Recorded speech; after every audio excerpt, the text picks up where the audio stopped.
a shelter from life's troubled storm.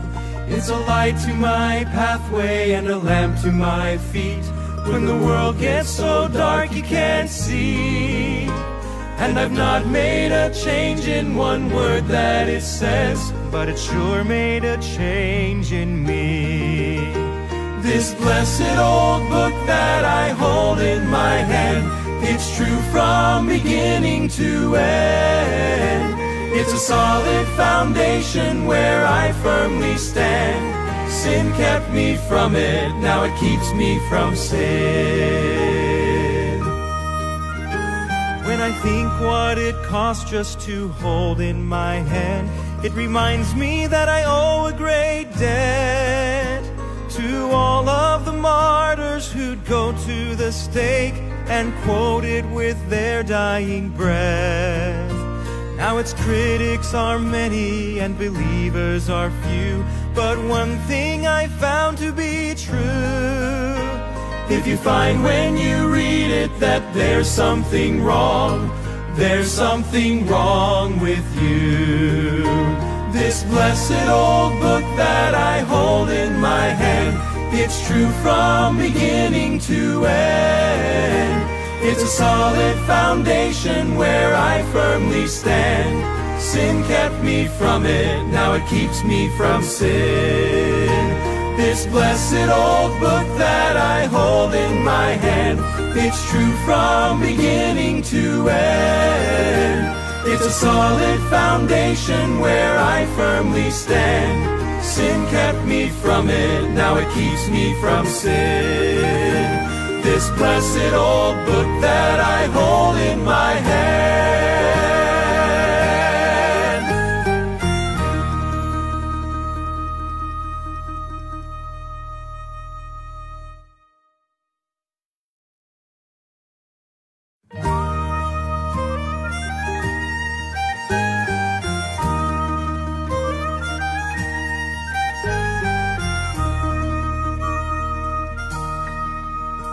It's a well of pure water when I'm thirsty and dry, bread when I'm hungry and warm. When the battle is raging, it's my faithful sword, a shelter from life's troubled storm. It's a light to my pathway and a lamp to my feet when the world gets so dark you can't see. And I've not made a change in one word that it says, but it sure made a change in me. This blessed old book that I hold in my hand, it's true from beginning to end. It's a solid foundation where I firmly stand. Sin kept me from it, now it keeps me from sin. When I think what it cost just to hold in my hand, it reminds me that I owe a great debt to all of the martyrs who'd go to the stake and quote it with their dying breath. Now its critics are many and believers are few, but one thing I found to be true: if you find when you read it that there's something wrong, there's something wrong with you.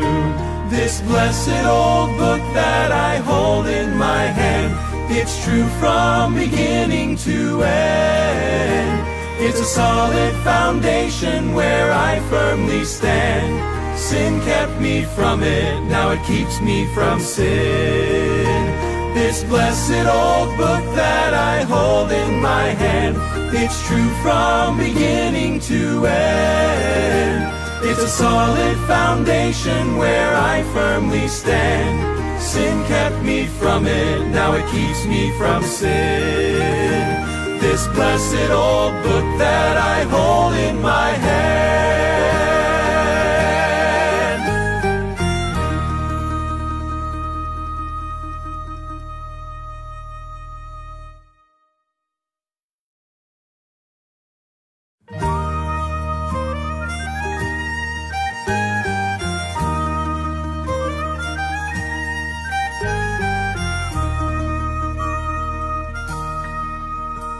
It's a well of pure water when I'm thirsty and dry, bread when I'm hungry and warm.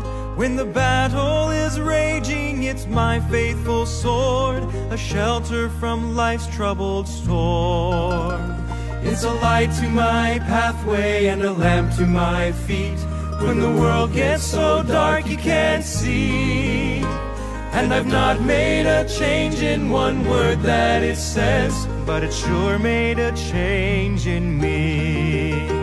This blessed old book that I hold in my hand, it's true from beginning to end. It's a solid foundation where I firmly stand. Sin kept me from it, now it keeps me from sin. When I think what it cost just to hold in my hand, it reminds me that I owe a great debt to all of the martyrs who'd go to the stake and quote it with their dying breath. Now its critics are many and believers are few, but one thing I found to be true: if you find when you read it that there's something wrong, there's something wrong with you. This blessed old book that I hold in my hand, it's true from beginning to end.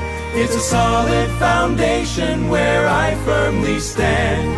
Sin kept me from it, now it keeps me from sin.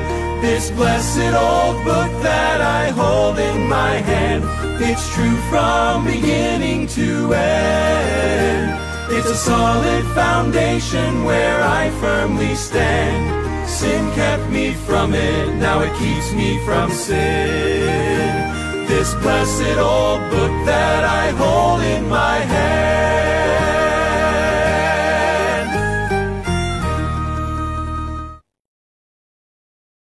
Hello, Mike Tess, hello. Okay po, magandang araw po sa inyong lahat. Again, this is Pastor Jonathan Pascual coming to you live from King James Bible Baptist Church, San Vicente, Tarlac City. It's a blessing na tayo po ay makatayo muli at makapag-preach, magturo ngayon pong gabi, no? Talagang it is always a big opportunity and talagang malaking bagay para sa akin every time I stand here in front of the camera and teach to you the Word of God. Darating ang araw na hindi na natin kayang gawin ito. Pero habang ang Diyos nagbibigay sa atin ng kakayanan, kalakasan, we're going to do it faithfully. Okay, that's our commitment, no? At sana, no, bigyan pa tayo ng Diyos ng marami pang pagkakataon na makapag-broadcast tayo at magturo ng Word of God sa Facebook o anumang pong social media, YouTube, anumang pong mga bagay na pwedeng gamitin natin as avenue para po ma-disseminate ang truth. Sapagat sa ating panahon, napakahalaga po ng maipahayag natin ang mga turo na nasa Bible na marami ang hindi po nakakaalam nito. At sana po gamitin ng Panginoon Diyos palagi ang ating pong live videos, yung ating pong mga sinishare, no, ng mga videos sa ating mga social media applications. And may God bless you tonight. Sana po ay pagpalain kayo ng Diyos ng wisdom na maintindihan po ninyo ang ating topic ngayon at maging blessing sa inyo po at maging challenge, no, na kayo po ay tumayo para sa katotohanan. Sapagkat sa ating panahon, napakarami po ang nagtuturo ng mali. Kaya kailangan po nating may titindig para po sa katotohanan. So tayo po ay manalangin muna. Let us pray. Dakilang Diyos, pangunahan niyo po kami, Panginoon, sa oras na ito. I-bless niyo po ang pagtuturo, Panginoon. Salamat po sa mga taong ginagamit mo. Tulad po nitong bagong pulpit, Lord God, thank you for giving me a good pulpit para po sa pagtuturo ng iyong salita. Salamat po sa mga sumusuporta sa gawain ito, lalo na po yung ating mga staff, si Brother Arjan na kasama ko ngayon, si Brother L.A. at sa kasalukuyan wala dahil sa pag-aaral, si Brother John, si Brother Nick, na matagal ng panahon, O Diyos, na sila'y kasama at nariyan sila para umantabay. Salamat po, Panginoon Diyos, for the people also praying behind the scene, Lord. At yung mga taong talagang they have the eagerness to study your words at they are sharing these videos. I-bless niyo po sila. Pangunahan niyo po ang aming pong mga churches, ang community namin ng mga Bible believers, at maging Lord God ng aming bansa. In Jesus' name. Amen. Okay, so we're going to study about the gospel of the kingdom versus the gospel of the grace of God. So, hindi po ito madaling pag-aaral, ano? Actually po, dahil po sa itong bagay nito ay hindi easy, ay marami pong nako-confuse dito, no? And most of the time, ito po yung scenario, no? This is the scenario.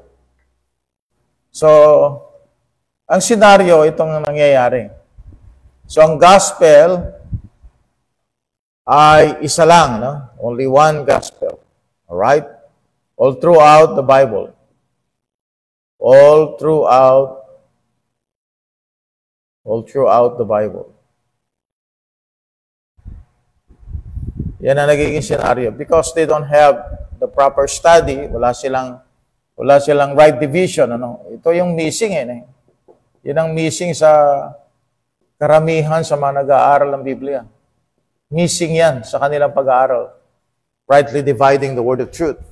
Okay, so ito yung scenario. Lumilitaw na ang mga tao, they believe only one gospel all throughout the Bible. No? From Genesis to Revelation. Yan po yung kanilang idea, no? Yung kanilang paniniwala. No? Salvation is also from Genesis to Revelation by grace through faith. So, yun po yung idea, no? Paniniwala, no? So, sa ating pag-aaral, actually, dito, dalawa na kagad dito, no? Dalawa na kagad. So, may mga gospels pa, maliban pa dyan sa gospel of the kingdom, saka gospel of the grace of God. So, may mga gospels pa na pinreach, okay? Pinreach at ipipreach pa sa future, okay? So, tingnan natin muna po yung mga gospels, okay?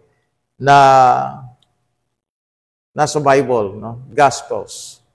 Una, we have the four Gospels. The four Gospels. Okay? Itong Gospels na ito, four Gospels nito ay historical accounts. Okay? Historical accounts ng life of Christ and His ministry, no?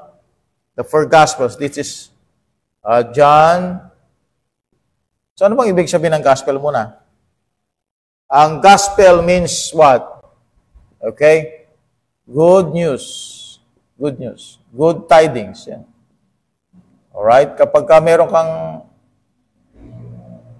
mabuting balita, that's the gospel. The good news. The good tidings or glad tidings. No? Okay. So, ito yung nabibigay ng hope. Ang pag-asa. Kaya nga gospel siya. So, the four gospels, book of John. Okay, we have Matthew, Mark, and we have Luke. Right, the four Gospels. Palawang Gospels, let's get that. No? The Gospel of the Kingdom. Gospel of the Kingdom. All right. Okay, and number 3, we have another Gospel, the Gospel of the grace of God. Okay, the grace of God, Acts 20:24. Okay, so 4, 5, 6, 7, no? So we have the gospel preached by the 12 spies.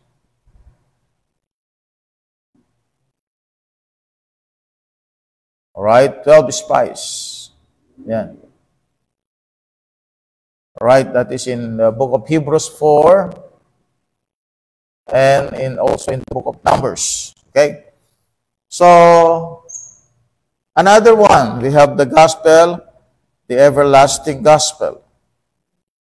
Itong everlasting gospel na ito, pinreach naman during the tribulation period. No? Everlasting gospel preached by angels, by an angel. In Revelation chapter number 14, verse 6. Everlasting gospel. No? This is the time of the tribulation period. This is the time of war in the book of Numbers. Papasok sila doon sa land of Canaan. Okay? So, nagbigay ng good news. Itong 12 spies, that's the gospel. And then we have the gospel of the grace of God. This is the time of Paul, Acts 20:24. Okay? And then the gospel of the kingdom preached in Matthew 10 and will be preached in the tribulation period in Matthew 24. Okay? So at least we have these gospels, no? So may mga ilan pa na dinagdagan nila yan, yung gospel na yan. But let's contain. Dito muna tayo sa bilang na ito. Okay? So at least mga 7 yan eh. 7 gospels. Alright? So, dito muna tayo sa dalawa. No? Study muna natin ito. Itong dalawang ito. Okay? Alright. So, tignan natin yung component ng mga gospels. Okay? Pag-aaralan natin. Yung component muna. Okay? Yung ano ba ito mga ito? No? So, we have the gospel of the grace of God. And then we have the gospel of the kingdom. Alright. So, tingnan natin kailan po ito pinreach. Okay, pag sinabi ng gospel, basically, glad tidings, good news. Parang nag-herald ka. Parang nag-a-announce ka. Nagkukwento ka tungkol sa isang bagay na magbibigay ng pag-asa. Okay? And why it is gospel? Because it is being brought out. It is being reported. No? Sa Bible, sa Isaiah 53, may binanggit ito si Isaiah. We go to Isaiah 53. Isaiah 53. Sabi na Isaiah, the gospel according to Isaiah, who had believed our report, and to whom is the arm of the Lord revealed. Alright, you see that report? Okay. That is the gospel.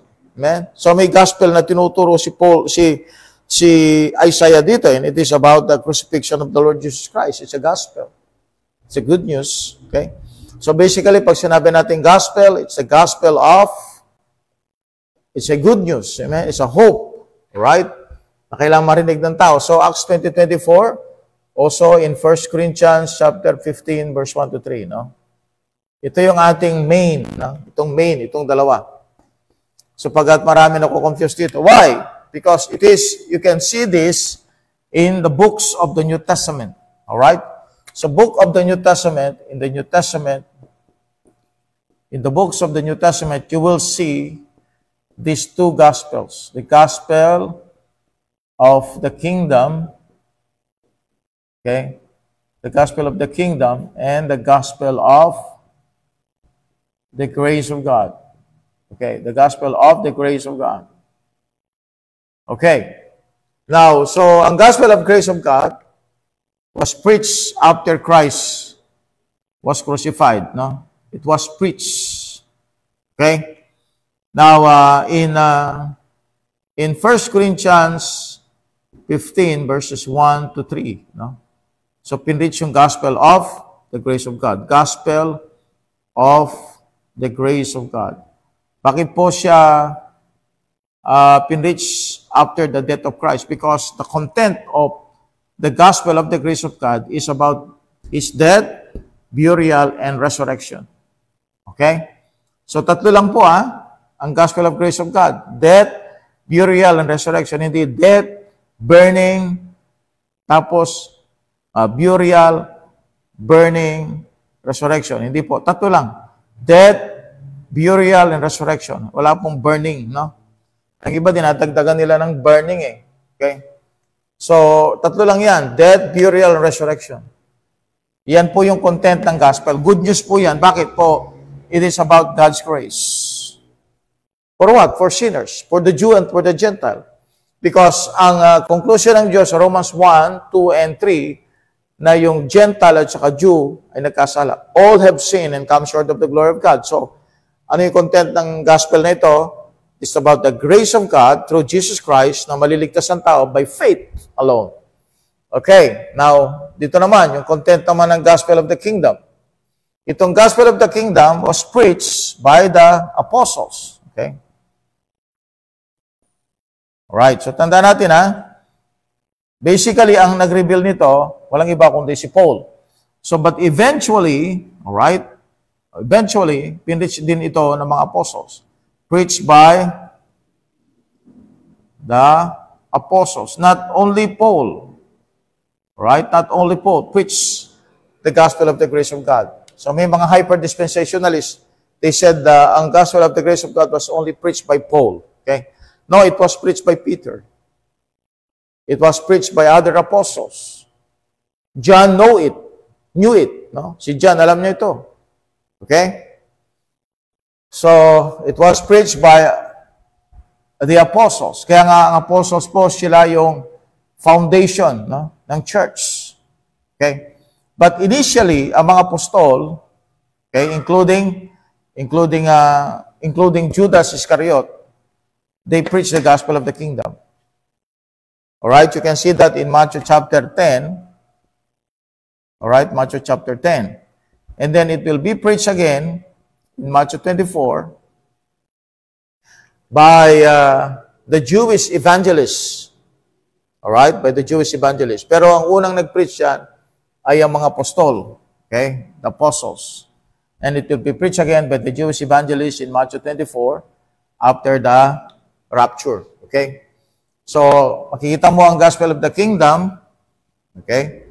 Ipipreach ulit siya after the rapture. Okay? The gospel of the kingdom, ipipreach ulit siya sa time ng tribulation period, Matthew 24. Alright? Tapos, sa tribulation period, merong isang preacher, maliban sa mga Jewish evangelists, gospel of the everlasting gospel. Everlasting gospel. Okay? Everlasting gospel. Ayan, no? So, magpipreach naman yan, angel. That's in Revelation chapter 14, verse number 6. Okay. Now, so, unti-untiin natin, ang pag-aaral. So, importante na malaman natin na ang gospel of the kingdom at gospel of the grace of God ay hindi sila pareho. Okay? So, I'll give you reasons why the gospel of the kingdom and the gospel of the grace of God, okay, is different from each other. Alright, so, pag sinabi natin kingdom, ano ba ito? Now, Paul preached about. Okay, ito yung idea naman na gusto kong makuha ninyo na idea. Paul preached about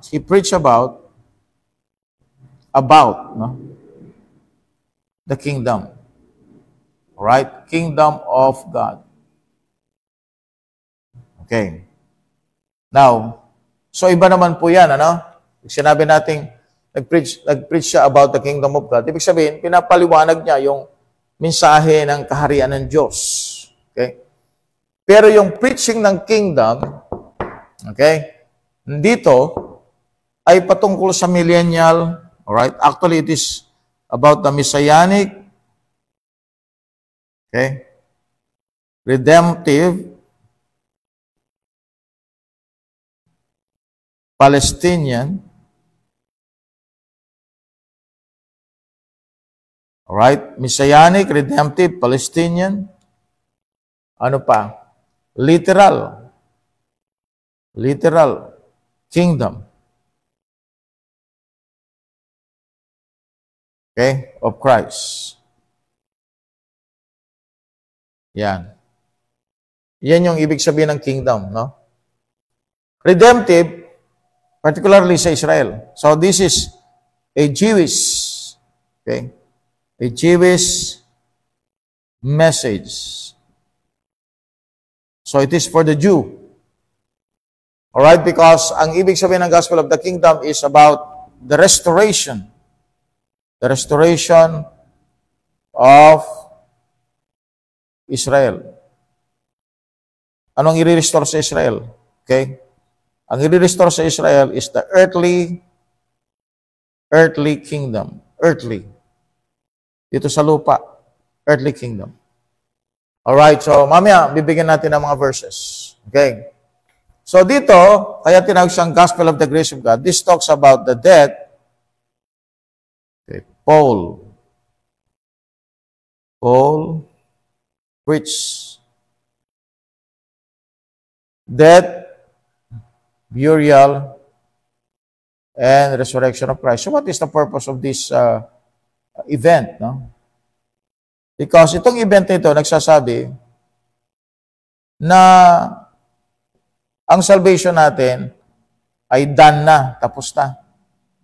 So it's now, ang salvation is grace. It is God's gift for everyone. Kasi bakit? Yung trabaho na dapat gawin mo, ginawa na ni Kristo. So salvation through this gospel is what? By grace, by faith alone. Not with works. Walang works. No works involved. Alright, yun ang ibig sabihin ng gospel of the grace of God. Whereas here, okay, ang tinutukoy dito sa gospel na ito, walang iba kundi ang Israel, no? Actually, nire-require sila dito to repent. Okay? Repent. Repent of their sins. Okay? And ang nire-require sa kanila ay to be baptized in the name of Jesus Christ. Dito, ang binabaptize, yung saved na. Dito, requirement para sa kanila, para sa pagtanggap nila ng kaharian ng Diyos, or kingdom of God, or kingdom of heaven. So, may requirement dito. Okay? Actually, under the gospel of the kingdom, it is basically faith plus works system. Okay? Faith plus works system. Why? Because you can see in Matthew 24, okay, verse 13. Okay, punta kayo sa verse 13. Makita ninyo, makibasa mga brad. Matthew 24:13. Tignan nyo yung content ng gospel. Makita ninyo yung pagkakaiba. Ito grace. Ito merong works na involved. Sige, Brad. Matthew chapter 24, verse 13. But he that shall endure unto the end, the same shall be saved. See that? May endurance. No? May endurance. Dito nga, meron pang baptism involved, no? Sa Matthew 10. So, makita natin dito na ang pagkakaiba, okay, yung clear difference nila, una, sino ang pinagtutukuyan ng gospel? Kanino ito, gospel na ito? Para sa Jew, right? Ito naman, para sa sinners, Jew or Gentile. Okay? Ito naman, mayroong works involved, ang gospel of the kingdom. Dito wala, because ang trumabaho ang Panginoong Jesucristo. This talk about the millennial kingdom. Alright? Millennial kingdom ito. Ito, pinag-uusapan dito, heaven. Okay? Heaven, no? So, dito, heaven. Alright? Spiritual ito. Spiritual. Heaven. Dito, earth. Okay? Pinag-uusapan dito, yung pag-reign sa earth. Ito, pagpunta sa langit. So, this is spiritual, this is physical. Alright? So, yan ang difference. No? Now, this is prophetic, actually. Prophetic. No?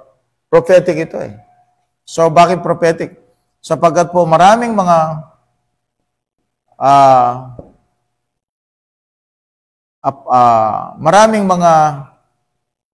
prophets na kanilang pinrapisi ang bagay na ito about the coming kingdom. Okay? While ito, nung binigay ng Panginoon kay Paul ito, sinabi ito na isa yung itong mystery. Mystery. Alright? Mystery. Okay. So, yung gospel of the kingdom, okay, puproceed yan dito yan. Kingdom. So, nilitaw na ito ay prophetic din, no? Papunta doon sa kingdom. See? So, pindig sa Matthew 10, i-preach ulit sa Matthew 24 ang gospel of the kingdom. But there's an additional gospel, the gospel of the everlasting gospel. Ito ay para sa mga Gentiles sa panahon ng tribulation period. That is the purpose of the gospel of the everlasting gospel. Para sa Gentiles sa tribulation period, as they enter the kingdom, the millennial kingdom. Alright? So, tingnan natin yung differences nito. Number 1 is the gospel of the kingdom. In Matthew 4, verse 23, okay? Ready ka, Brad, magbasa? Matthew 4:23. O ako na lang. Matthew 4:23. Naka-ready ka? Matthew 4:23. Matthew 24 verse 23. Then 4:23. Chapter 4. Matthew chapter 4 verse 23. And Jesus went about all Galilee, teaching in their synagogues, and preaching the gospel of the kingdom, and healing all manner of sickness, and all manner of disease among the people. Okay. Take note ninyo, habang nagpipreach si Jesus Christ ng gospel of the kingdom, meron kayo makikita doon, healing all manner of sickness and all manner of disease among the people. Bakit may ganon? Because ito ay isang sign, right? Sign to the Jews. Because ang Jew, nag-start sila sa Exodus chapter 4, nag-start sila with a sign. Okay? So the nation requires sign. According to 1 Corinthians 1:22, they require sign. Kaya merong siyang sign. May healing, okay, all manner of disease and sicknesses. No?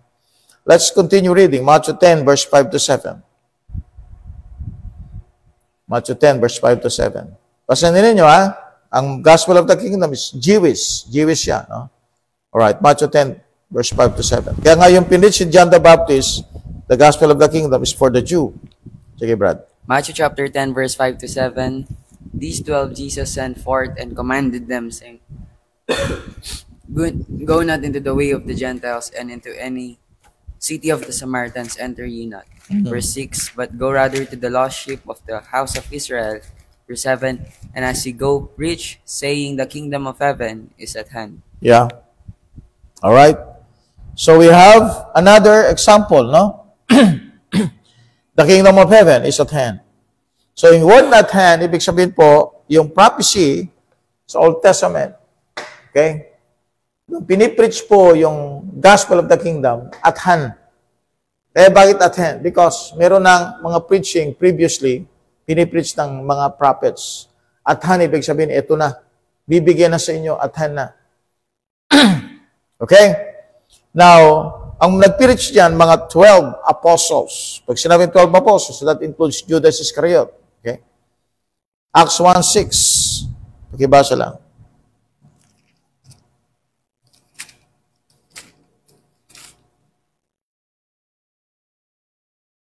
Sige, Acts 1:6. Acts chapter 1 verse 6, when they therefore were come together, they asked of him, saying, Lord, wilt thou at this time restore again the kingdom to Israel? O yan. Kingdom to Israel. Let's take note of that. Kingdom to Israel. So yung gospel na pinipreach ng mga apostles, alright, yun ang initial gospel eh. Eventually, nag-ship sila. No? Makita natin yung pag-ship mamaya. Alright, see, Acts 1:6. When they therefore were come together, they asked of him, saying, Lord, wilt thou at this time restore again the kingdom to Israel? Kaya nung nagpipreach sa mga apostol, nagbaptize sila, okay? Si John the Baptist, una, nag-preach about the gospel of the kingdom. Jesus Christ, nag-preach din siya. Apostles, nag-preach din sila. So, nagbabaptize sila ng mga Jewish converts. Okay? Kaya ang question dito, nung nag-resurrect na si Christ, namatay na siya dyan, nag-resurrect, ang question dito, when they therefore were come together, they asked of him, saying, Lord, wilt thou at this time, okay, take note of this, restore the kingdom to Israel. So, it's prophetic. It is about the Jew, it is about the earthly, messianic reign of Christ. It is redemptive, because ang i-redeem dyan ay walang iba kundi ang Israel. Alright? Okay, so we have the gospel of the kingdom. So mamaya, babalikan natin yung ilang mga verses. Now you go to the book of Acts chapter 15. I'm going to show you something. Una, Acts chapter 10 siguro, para makita natin, mas maliwanag ito. Acts chapter 10. Okay? Ito yung point dito, no? Si Peter kasi, ang kanyang commissionship, no, sa Matthew 10, ay para sa mga Hudyo lang. Hindi sila punta pwede sa Gentiles. But dito sa Acts chapter 10, merong isang tao dito na gustong i-save ng Panginoon, si Cornelius. At gumawa ang Panginoon Diyos para mag-meet itong dalawang ito. It was God's doing para mag-meet itong si Cornelius at saka si Peter.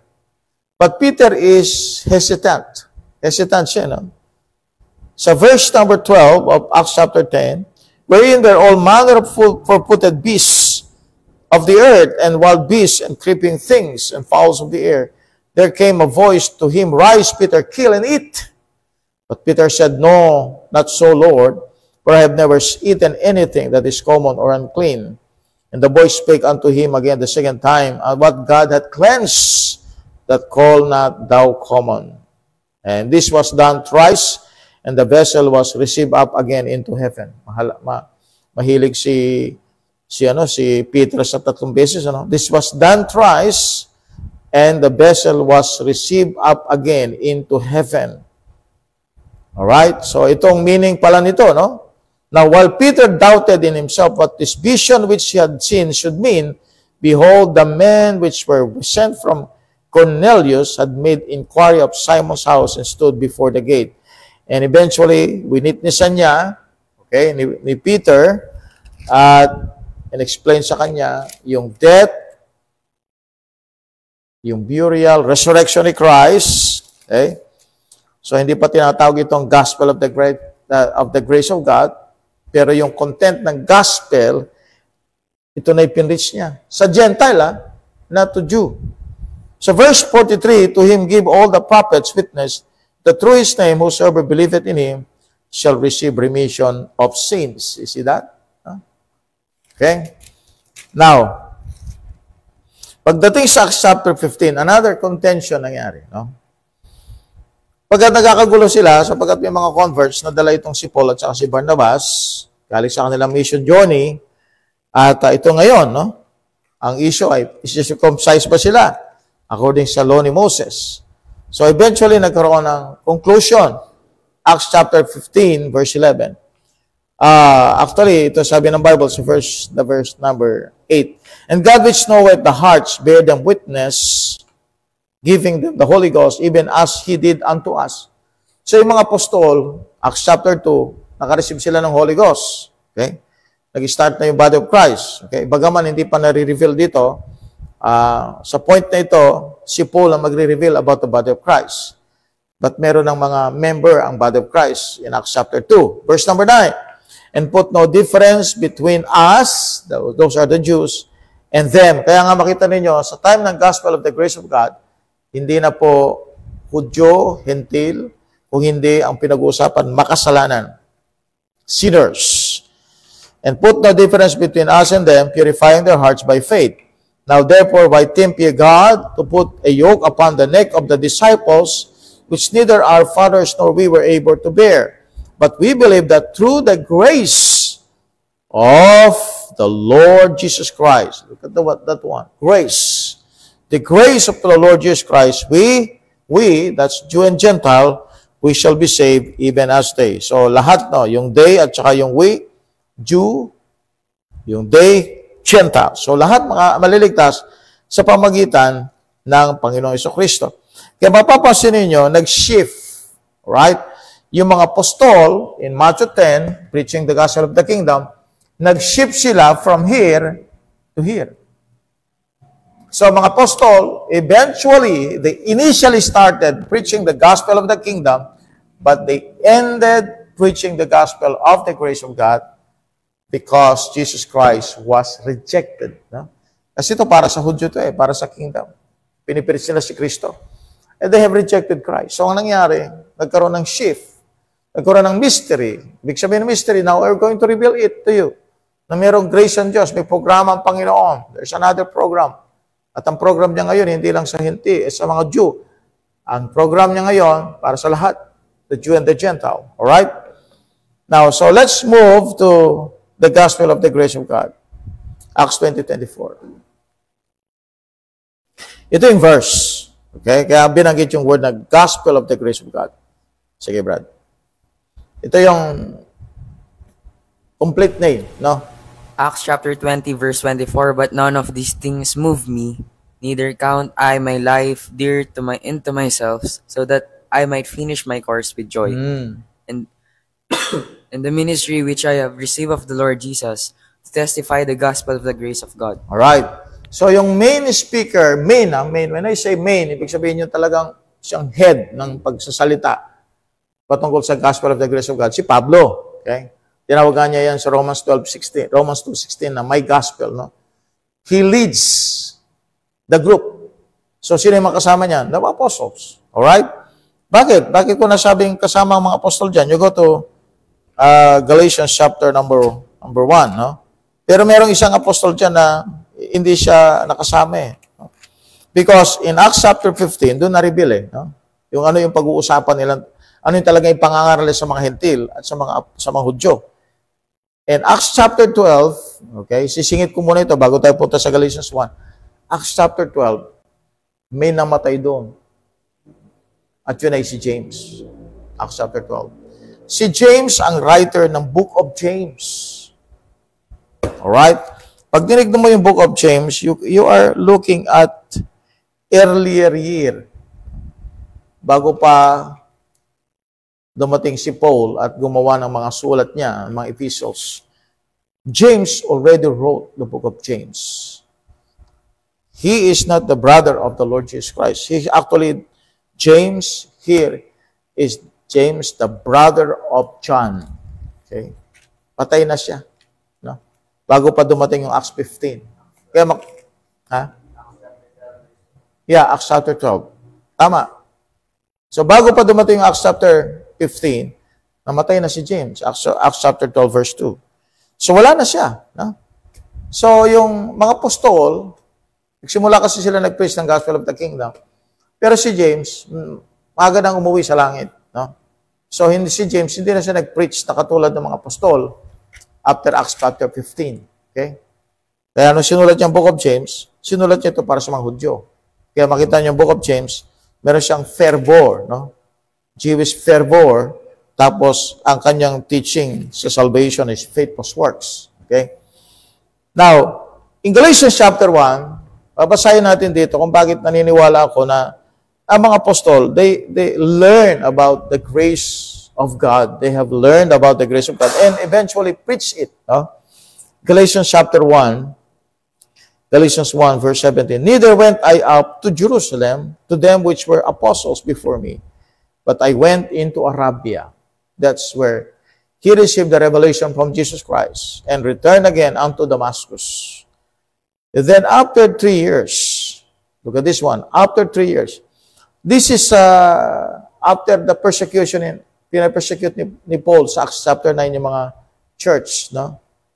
Diba sa Acts chapter 9, kita siya ng liwanag and voice, at yung voice na si Jesus Christ.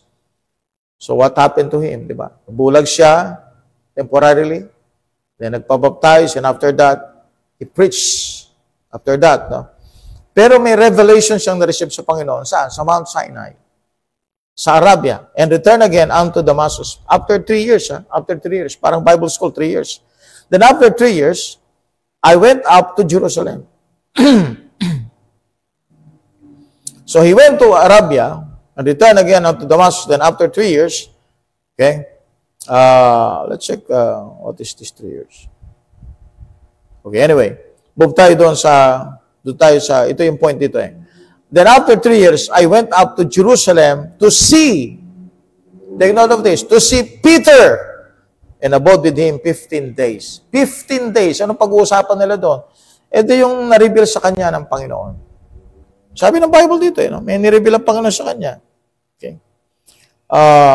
Verse number 16, to reveal His Son in me, that I might preach Him among the heathen. Immediately I conferred not with flesh and blood.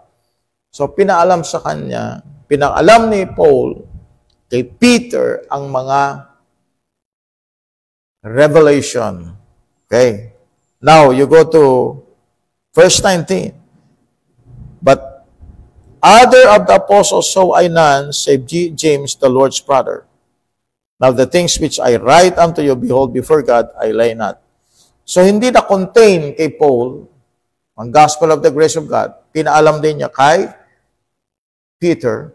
And of course, eventually, Acts chapter 15, pagdating sa Acts chapter 15, yun na. Yun na yung kanilang solid na preaching sa lahat, sa Jew at sa Gentiles. Okay? Now, kaya makita ninyo sa 2 Peter, may binanggit si Peter dito, no? Sa kanyang epistle, sa 2 Peter chapter 3. Tignan ninyo mapansinin. Pansinin niyo mabuti. 2 Peter chapter 3. Alright? 2 Peter chapter 3. Verse number 15. And account of the long suffering of our Lord is salvation, even as our beloved brother what? Paul, also according to the wisdom given unto him, hath written unto you, as also in all his epistles. Ayun na. All his epistles, Romans to Philemon, speaking in them of these things, in which are some things hard to be understood, which they that are unlearned and unstable rest, as they do also the other scriptures unto their own destruction. Now, let's go back to the church. Okay? So they started preaching the gospel of the kingdom, which is about what? The Jewish gospel, Messianic, redemptive, Palestinian, literal kingdom of Christ. It is about the restoration of Israel. It is an earthly kingdom. So ang point dito, earthly. Okay? Ito, heavenly. Ito, Messianic, kaya nga may mga signs. Okay? May mga signs. 1 Corinthians 1:22. May mga signs. Okay, now, ito tayo sa 1 Corinthians 15, verse 1 to 4. 1 Corinthians 15, verse 1 to 4. Pakibasa lang, anak. 1 Corinthians 15, verse 1 to 4.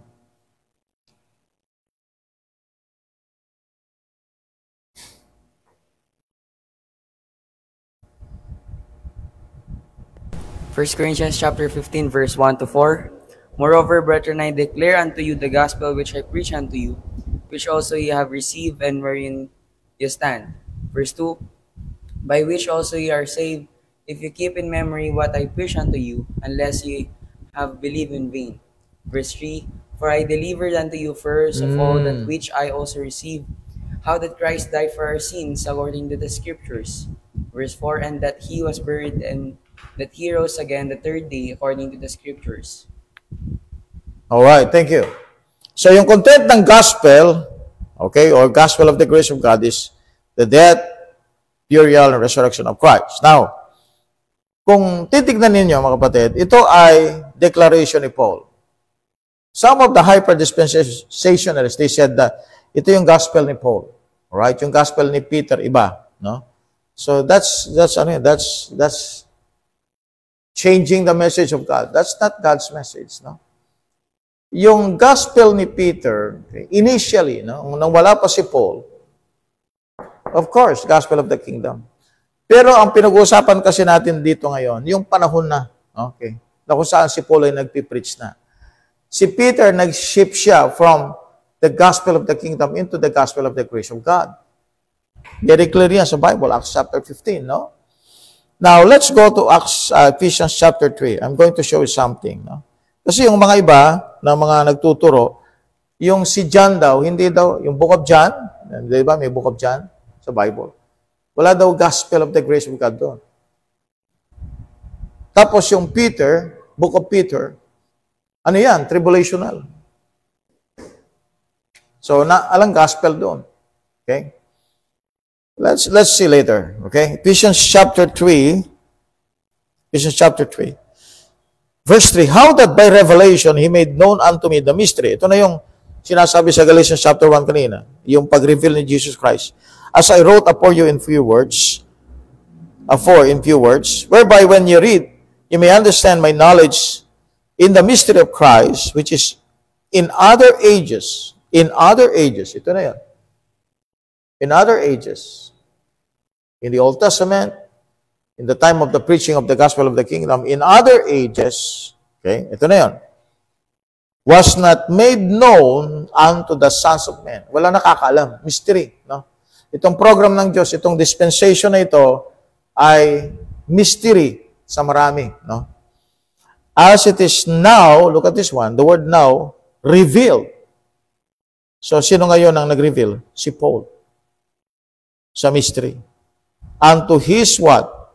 Holy apostles and prophets by the Spirit. So ngayon, hindi na ito mystery. Binigay ito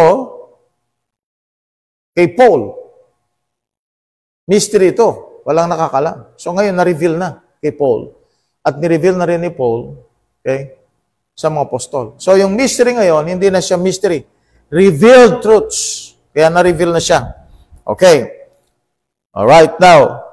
So, sino nakaalam? Sabi ng Bible, apostles, holy apostles. Sino yung mga yun? No? So we have let's go back to Matthew 10. Sino yung mga apostol doon? I-minus mo na lang si dyan, si Judas Iscariot. Ando na yung mga apostol. I-minus mo rin si James kasi nga, hindi na sila maybe, no? Wala nang pag-uusap between James and Paul, no? So wala na ngayon, yung revelation na yun. Because it was given to Peter. Pagdating doon sa Acts chapter 15, wala na si James. So, majority ng mga apostol, they heard about this good news of the gospel of the kingdom. So, they heard that salvation in our time is death, burial, and resurrection of the Lord Jesus Christ. Okay? It is finished. John 19:30. Nakita niyo yung word na it is finished? Saan na nakakonect yun? Sa 1 Corinthians 15, verse 1 to 3. Yes, sabi ni John, it is finished. Ba't sinabi niyang it is finished? Because he's now connecting the voice of Christ as he uttered it on the cross to Paul's teaching of 1 Corinthians 15, verse 1 to 4. Kinoconnect na ni John yun. Okay. Now, so maliwanag na ang preaching ng mga apostol, nang dumating na yung revelation kay Paul at ni-reveal niya yon sa mga apostol, ngayon, nag-shift sila from the gospel of the grace of God. Okay? Ang gospel of grace of God, binanggit sa Ephesians 2, verse 8 and 9. For by grace are you saved through faith, and that not of yourselves, it is the gift of God, not of works, else any man should boast. Why? Because it's done. Tapos na eh. Kaya sabi ni John, it is finished. See that? Kompleto na. Meron ng death, burial, at resurrection. Yung iba naman, dinagdagan pa yan. Death, tapos burial, may burning. Ginawang 4. Alright. Dagdag. Okay. Now, Romans 3:24 to 26. Arjan, pakibasa lang. Alright. Romans 3, verse 24-26. Sige, pakibasa lang. Romans chapter 3, verse 24 to 26, being justified freely by His grace through the redemption that is in Christ Jesus. Verse 25, whom God had set forth to be a propitiation through faith in His blood, to declare His righteousness for the remission of sins that are past, through the forbearance of God. Verse 26, to declare, I say, at this time His righteousness, that He might be just, and the justifier of him which believeth in Jesus. Amen. Very clear. Amen. It is by God's grace ang salvation. At ang salvation is by believing in Jesus. Now, let's go to Book of John, no? Ang Book of John, mga kapatid, ay inilagay kasi nila, yung mga hyper dispensationalists, yung mga mid-acts dispensationalists, inilagay nila yung John sa panahon na ito, Gospel of the Kingdom. But the Book of John, kung pag-aaralin mo ito, mga kapatid, no? Naka-align siya sa teaching ni Paul. Go to the book of John, chapter 3. John, chapter 3. Alright, kukuha lang tayo. Pipitas lang tayo ng ilang mga passages. John, chapter 3. Biglang lumakas ang ulan dito sa amin. John, chapter 3. Now look at this one, no? Sabi niya sa verse number 14. And as Moses lifted up the serpent in the wilderness, even so must the Son of Man be lifted up, that whosoever believeth in him should not perish but have everlasting life. Now, he is talking about the death of Christ. The death, no? Kaya nga yung verse 16, yung salitang, God so loved the world that He gave His only begotten Son, that whosoever believeth in Him should not perish but have everlasting life. That is about death. That is about Christ giving Himself for the salvation of the world. Kasi para sa lahat ito eh. Ang salvation para sa lahat. Kaya sabi ni Christ, sabi ni John, for the world. So yung sinabi ni Paul, sinabi ni John, may alignment. Okay. Now, so, to make it quick, no? Make it quick. Ang Old Testament prophecy, okay, lakas, ang ulan.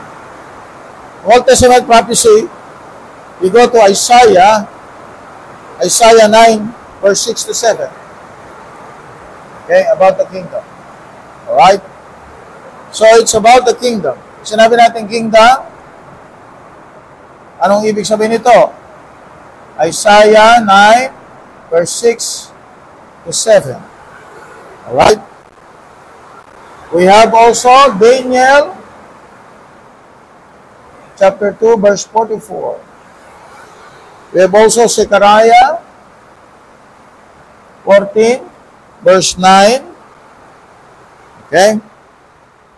Now, okay, yung mystery na nireveal kay Paul. Alright? Yung mystery na nireveal kay Paul. Anong laman ito? Okay, Romans 16:25. Ephesians 3, verse 3 to 6. And then Colossians 1, verse 26 to 27. Makita ninyo, okay, this is heavenly blessing. Alright? This one is earthly blessing. Dito para sa Jew, right? Ito naman para sa all sinners. You see the difference? Kaya ang pinipreach ng mga apostol, ito. Sa Matthew 10, ito. Ang pinipreach nila sa Matthew 10, hindi katulad nito. Kaya si Paul lang ang nakatanggap nito. Paul. Alright? Paul. Ang nakatanggap nito. Nireveal sa kanya and eventually, nireveal niya sa mga apostol. Okay? So, yun po ang ating pag-aaral mga kapatid and hopefully, di na natin matapos kasi napakalakas talaga ng ulan. Okay? At ituloy na lang po natin ito. Meron tayo ng pangalawang video patungkol po sa issue na pinag-usapan natin. Ano ba ang difference ng Gospel of the Kingdom sa Gospel of the Grace of God? Okay? So, Brother Arjen, pray tayo, Brad. And then, closing words. Sensya na po, talaga napakalakas ng ulan. Tayo po yung manalangin, Lord, salamat po sa inyong salita, Lord, sa inyong Biblia, Lord, sa Word of God, Lord, sa panibagong topic po na natutunan po namin, Lord. Salamat po, Lord, na ginagamit niyo po ang aming pastor po, Lord, upang matuto po kami, Lord, sa inyong salita, Amen. Lord, salamat rin po, Lord, sa enlightenment at kaliwanagan sa aming isip na natuto po kami upang ma-divide ng inyong salita, Lord. Ma-rightly divide po ang inyong salita, Lord, na makuha po namin ang karapat-dapat po sa amin at ma-apply po namin ang dapat at nararapat po sa aming panahon, Lord. Lord, sana po rin po, tulungan niyo rin po kami kung malaman namin ang distinctives po ng gospel niyo po, Lord, sa iba pa pong gospel, Lord. At tulungan niyo rin po kami na may pangalat ang gospel po na applicable sa aming time, which is the gospel of the grace of God. Lord, tulungan niyo po rin po kami sa pagpapatuloy po ng iyong salita, pangalat ng iyong salita, Lord. Yes, tulungan niyo rin po kami sa platform na po na ito, Lord, na magpatuloy pa po, Lord, sa pangaral po ng salita po ng Diyos. Lord, guide niyo po ang pastor po namin sa Amen. puro ng katotohanan at i-guide at bigyan niyo rin po siya ng malakas na pangangatawan, Lord. In Jesus' name we pray. Amen. Amen. Amen. Okay, God bless po at magandang gabi sa inyo lahat. Shout out sa lahat. Amen. Napakalakas po, hindi nga na kami nagkakadinigan. Sige po. Sige. Alright, so closing words from Arjen, Philip.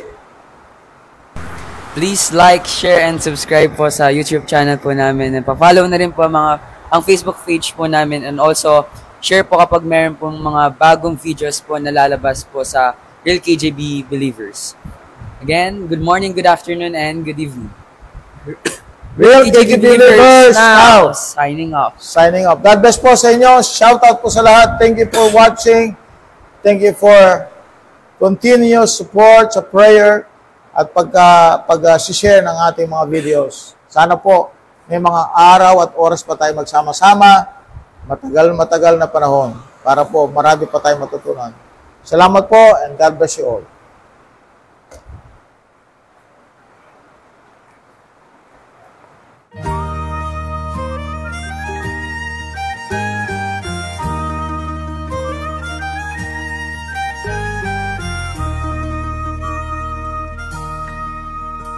It's a well of pure water when I'm thirsty and dry, bread when I'm hungry and warm.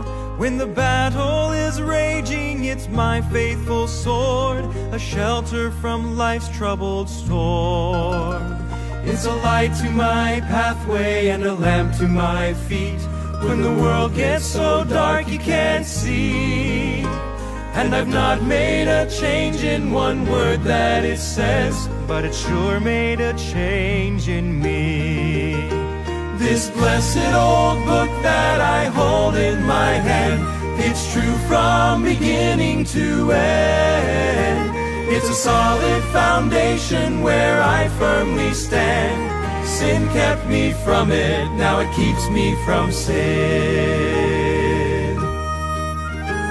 When I think what it cost just to hold in my hand, it reminds me that I owe a great debt to all of the martyrs who'd go to the stake and quote it with their dying breath.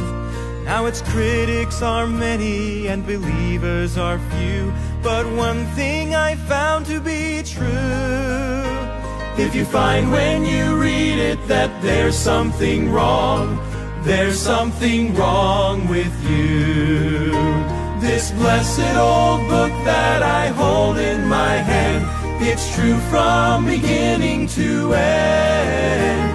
It's a solid foundation where I firmly stand.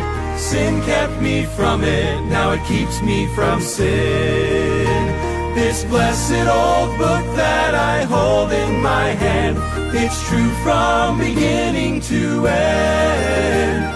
It's a solid foundation where I firmly stand. Sin kept me from it, now it keeps me from sin. This blessed old book that I hold in my